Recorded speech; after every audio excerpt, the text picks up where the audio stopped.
नमस्कार दोस्तों, मैं शिवदत्त आपका एक बार फिर से आपके अर्थी परिवार में फिर से स्वागत करता हूं। अभी तक हमने कुछ परसेंटेज के क्वेश्चन देखे थे पिछले वीडियोस में। आज हम नया टॉपिक लेने वाले हैं, प्रॉफिट एंड लॉस, लाभ या हानि। ठीक है, वैसे तो आपको इसका बेसिक जो है थोड़ा बहुत वो पहले से पता होगा, लाभ या हानि का। किसी चीज में लाभ कब होता है? जैसे हमने कोई वस्तु किसी कीमत पर खरीदी, ठीक है, तो मैं सबसे पहले तो कुछ आपके बेसिक्स थोड़ा सा क्लियर करूंगा। सबसे पहले तीन चीजें होती हैं। एक होता है क्या, आपका क्रय मूल्य। ठीक है, क्रय मूल्य क्या होता है? किस मूल्य पर हमने उस वस्तु को खरीदा, ठीक है, वो होता है उस वस्तु का क्रय मूल्य। इसी को हम क्या बोलते हैं? Cost price. कॉस्ट प्राइस को मैं क्वेश्चंस में शॉर्ट फॉर्म में लिखूंगा क्या? सीपी। ठीक है, कॉस्ट प्राइस हो गई हमारा।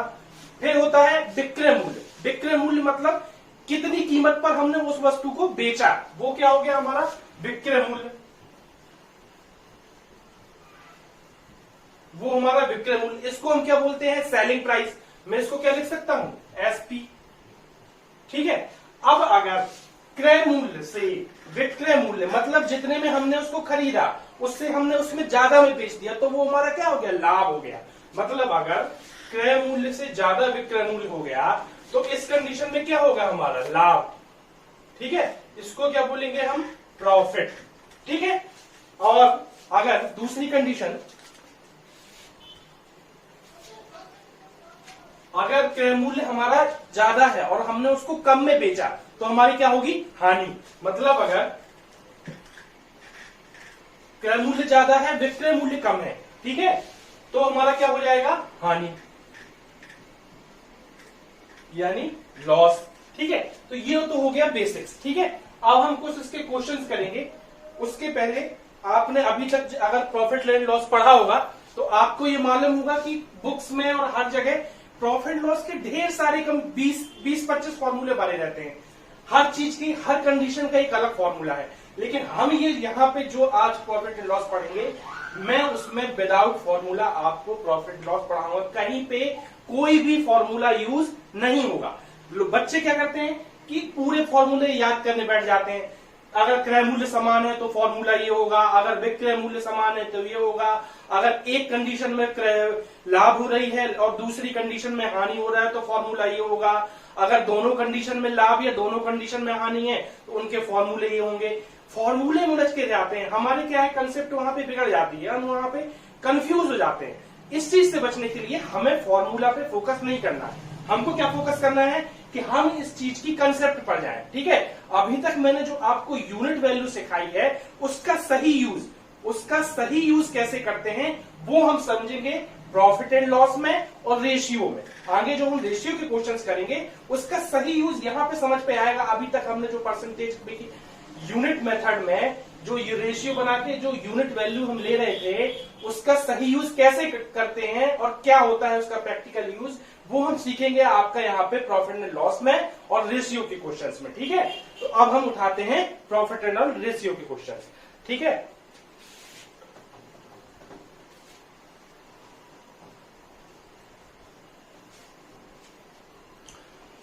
तो पहला क्वेश्चन अभी आपको बोर्ड पे दिखाई दे रहा होगा।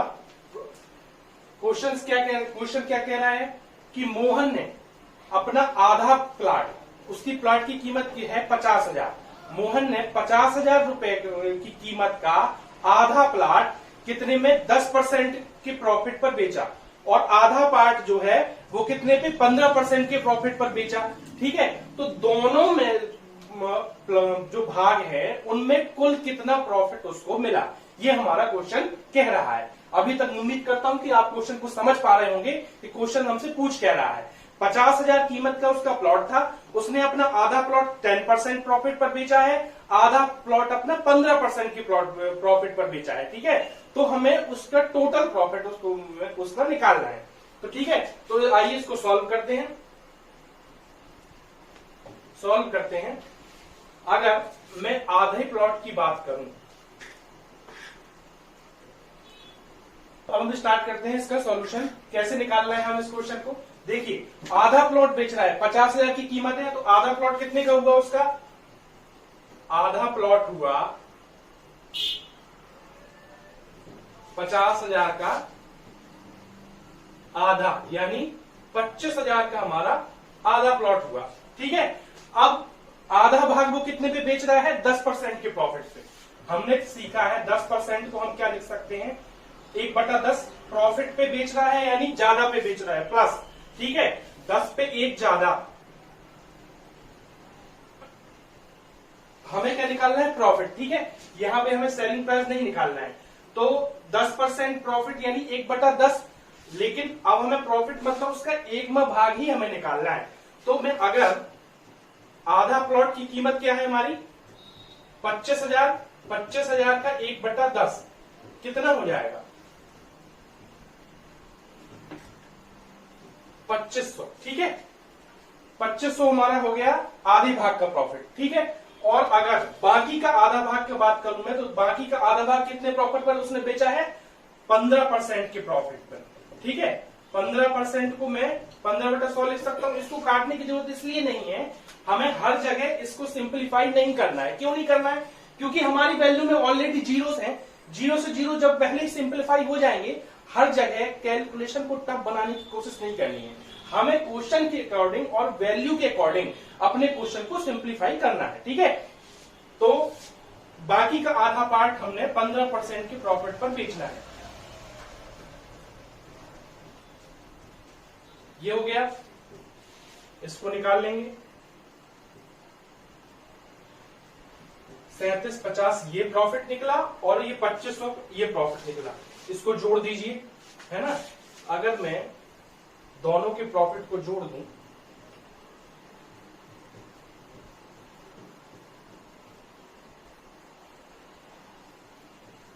ठीक है, ये मिल गया मुझे टोटल प्रॉफिट।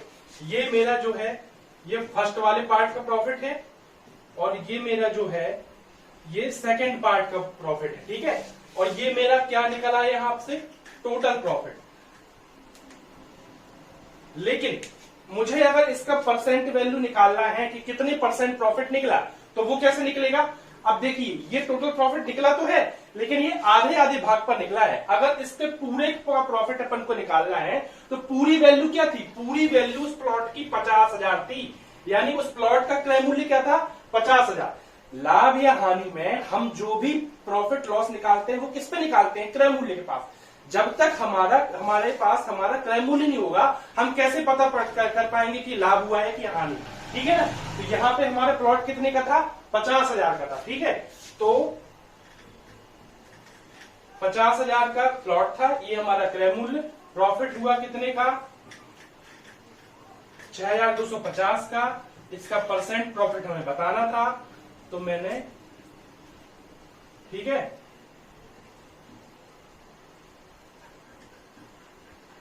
12.5% प्रॉफिट हमारा हुआ यहां पे। ठीक है, उम्मीद करता हूं यहां पे आपको ये समझ पे आएगा क्वेश्चन। ठीक है, अब हम देखते हैं अगला क्वेश्चन। तो चलिए, अगला क्वेश्चन आपको बोर्ड पे दिखाई दे रहा होगा। क्वेश्चन क्या कह रहा है कि एक व्यक्ति ने 10 किलोग्राम चावल 10 रुपए प्रति किलोग्राम के रेट से खरीदे, और 15 किलोग्राम चावल 12 रुपए प्रति किलोग्राम के रेट से खरीदे, और जो पूरे चावल है वो कितने में बेच दिए? 16 किलोग्राम प्रति किलो के हिसाब से बेच दिए। तो उसको कितने प्रतिशत लाभ मिल हुआ, ये हमें निकालना है। ठीक है, उम्मीद करता हूं समझ पे आ रहा होगा क्वेश्चन। तो आइए इसको सॉल्व करते हैं। क्वेश्चन क्या कह रहा है कि देखिए, एक तो दी हुई है क्वांटिटी हमें कितनी है उसकी, और एक दिया हुआ है रेट, तो जिससे हम उसका क्या निकालेंगे? प्राइस। ठीक है, क्वांटिटी पहले उसने कहा है कि 10 किलोग्राम गेहूं है, चावल है सॉरी, और उनका रेट कितना है? 10 रुपए पर केजी है। तो इसका कितना बना? 100 रुपए इसका हो गया। ठीक है, फिर क्या किया उसने? 15 किलोग्राम चावल है और 12 रुपए पर केजी के हिसाब से उसने खरीदे। ठीक है, तो कितना हुआ?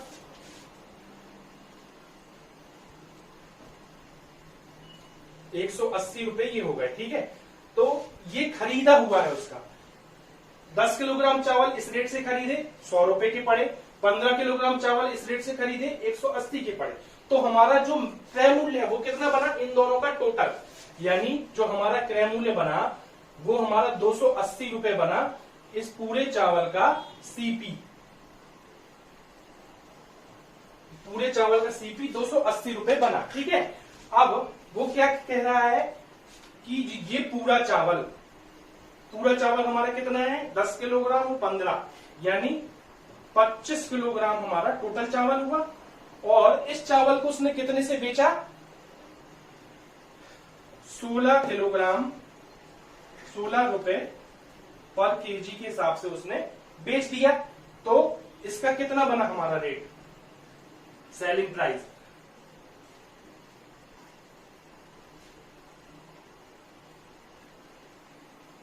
400 बना। ठीक है, ये क्या बना हमारा इसका सेलिंग प्राइस।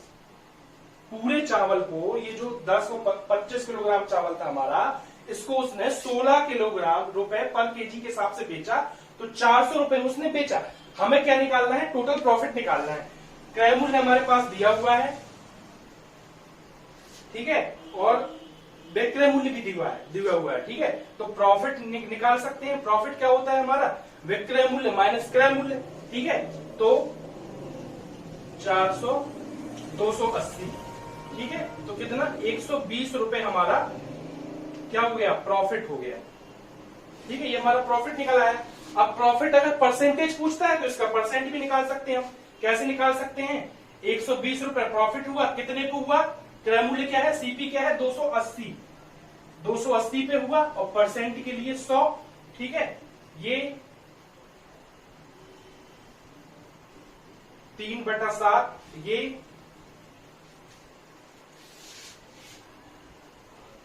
तो कितना 300/7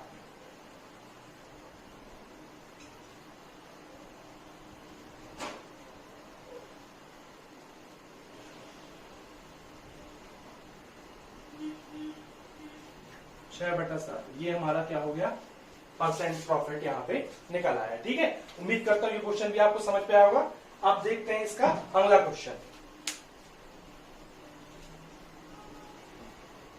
ठीक है, तो जैसा कि अब इसका अगला क्वेश्चन आपको दिखाई दे रहा होगा बोर्ड पर। एक व्यक्ति एक घोड़े को अगर 25% के प्रॉफिट पर बेचता है तो मतलब सॉरी अगर 20,000 रुपए में बेचने पर उसको 25% प्रॉफिट होता है। ठीक है, क्वेश्चन में ये है कि 20,000 रुपए में बेचने पर घोड़े को उसे 25% प्रॉफिट होता है।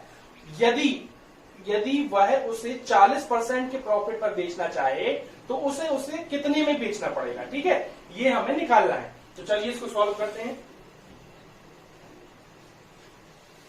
सबसे पहले जैसा कि हमने अपने परसेंटेज की वीडियोस में परसेंट को सॉल्व करना सीखा है तो उसी यूनिट मेथड से मैं सॉल्व करता हूं इसको। 20,000 रुपए में उसको कितना 25% प्रॉफिट हुआ है। 25% प्रॉफिट हुआ है।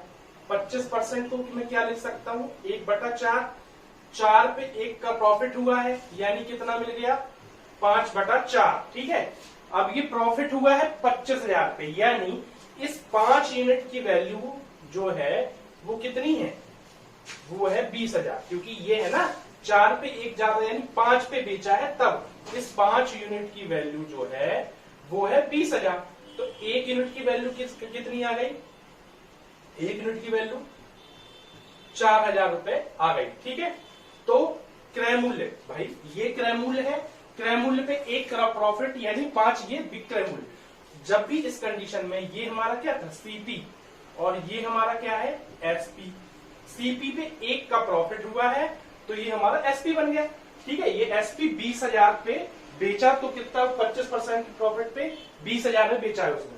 तो 1 यूनिट की वैल्यू यहां से 4 आ गई तो 4 यूनिट की वैल्यू कितनी बन जाएगी 4 यूनिट की वैल्यू बन जाएगी 16,000। ठीक है, ये हमारा क्या निकल आया ये हमारा निकल आया सीपी। ठीक है, अब वो क्या कह रहा है कि हमें इसको 40% के प्रॉफिट पर बेचना है तो कितने में बेचना पड़ेगा। ठीक है, अगर हमको 40% का लाभ चाहिए तो कितने में बेचना पड़ेगा तो 40% का क्या चाहिए लाभ यानी प्लस। ठीक है, 40% को मैं क्या लिख सकता हूं 2/5 लिख सकता हूं। ठीक है, 5 पे 2 का प्रॉफिट चाहिए मुझे तो नया क्या बनेगा रेशियो 7/5 बनेगा। ठीक है, अब ये भी क्रय मूल्य है और ये विक्रय मूल्य है। क्रय मूल्य मैंने यहां से निकाला ना, तो इसकी वैल्यू क्या रखेंगे हम, 16,000। ठीक है, तो 1 यूनिट की वैल्यू, 5 यूनिट की वैल्यू, ये क्रय मूल्य रखा ना मैंने यहां से, तो 1 यूनिट की वैल्यू क्या निकलेगी, 3200। तो 7 यूनिट की वैल्यू मुझे निकालनी है, कितने में, जब इस 7 यूनिट पे बेचेंगे तब ना उसे 40% का प्रॉफिट होगा। तो इस 7 यूनिट की वैल्यू यहां से निकाल लीजिए, 22,400। 22,400 पे बेचने पर मुझे कितना मिलेगा, 40% का प्रॉफिट मिलेगा। उम्मीद करता हूं ये आपको समझ पे आया होगा। ये है वो यूनिट मेथड जो हम परसेंटेज के पूरे पार्ट में अभी तक के वीडियोस में सीखते आए हैं। अब देखिए इससे ये कितना आसान हो गया, नहीं तो अभी हम यहाँ पे कोई फॉर्मूला अप्लाई करने लग जाते, फिर उससे अपन कैलकुलेशन को और जबरदस्ती कैलकुलेटर टफ बनाने की कोशिश करते। लेकिन इस यूनिट मेथड से आपको इस क्वेश्चन को समझने में ज्यादा आसानी होगी, ऐसा मेरा मानना है। अगर आपको कोई प्रॉब्लम हो रही है तो आप कमेंट सेक्शन में पूछ सकते हैं। ठीक है, चलिए अब ट्राई करते हैं इसका एक अगला क्वेश्चन। ठीक है, तो अभी हमने ये जो लाभ हानि के क्वेश्चन किए हैं, ये आज के आगे क्वेश्चन हम अगले वीडियो में अपने सॉल्व करेंगे।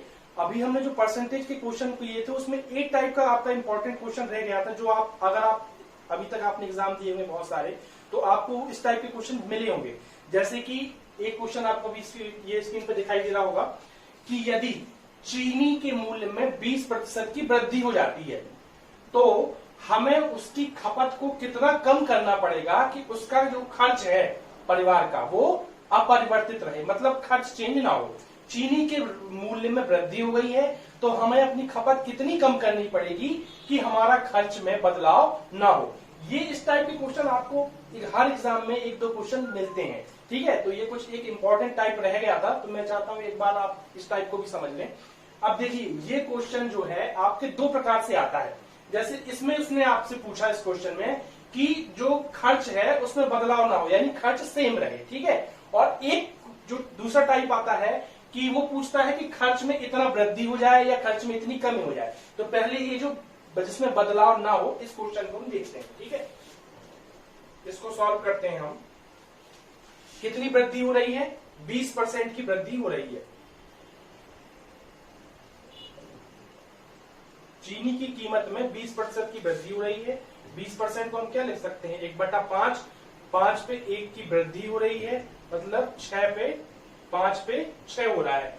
अब देखिए जब खर्च अपरिवर्तित हो यानी खर्च में बदलाव ना हो तब क्या होता है कि ये जो हमारा रेशियो है वो हमारा पलट जाता है। देखिए हमारा, अगर मैं बात करूं खर्च की, तो खर्च कैसे होगा, कोई वस्तु जो उसकी कीमत होगी और उसकी जो खपत होगी उसका मल्टीप्लाई होगा खर्च हमारा।